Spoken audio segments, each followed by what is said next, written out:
තමයි කතන්දරයක් ඉදිරිපත් කිරීමටයි.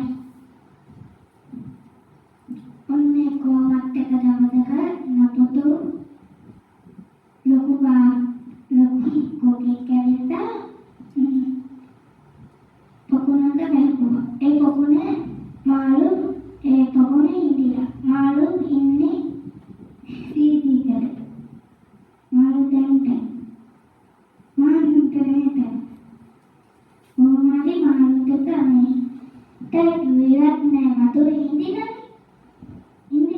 වතුර ඉරත කොකා කොහොමද ඇවිල්ලා කල්පනා ආනේ මාළු ටිකක් ඉන්නවා මට බඩගින්නට නෑවනම් හරි හිතනවා ඒවත් යන්නේ මොන නැත්තනින් එක මාළුවෙක් කියනවා අම්මෝ මට නම් බෑ ඔය නපුරු කොකා අපිව රවට්ටනවා මට බෑ යන්න කියලා ඉවත් යන්නේ එයා ඇස් කනේ ඇහක් නැති මාළුවේ යව කොකා එක ඊට කොකාගේ තියෙන කපරිමයි තණ්හාවමයි කොකා වරංගිය ගින් අර ලොකු විලට යනවා දැන් බොරුවටනේ අර අල්ලගන්න ඊට පස්සේ මේ ලොකු විලට යනවා මාළුට එමාළුවා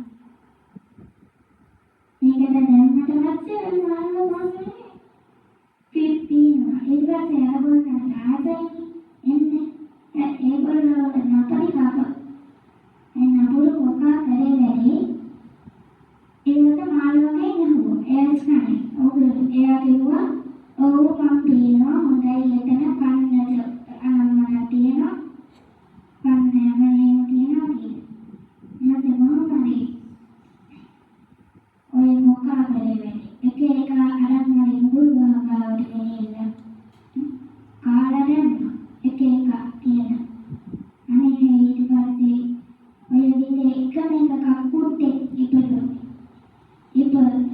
ඉන්දියා ඒ කක්කුට්ට මොනවාරි කක්කුට්ටට ඉන්නේ ඊට මොනනම් කොකායන කකුළු මාසක් කෑවනම් මතයි කිය. ඊට ඔන්න කොකායනකොට කකුළු වල තියෙනවා. අන්න දැන් කකුළු වල ඇවිත් තියෙන කොකා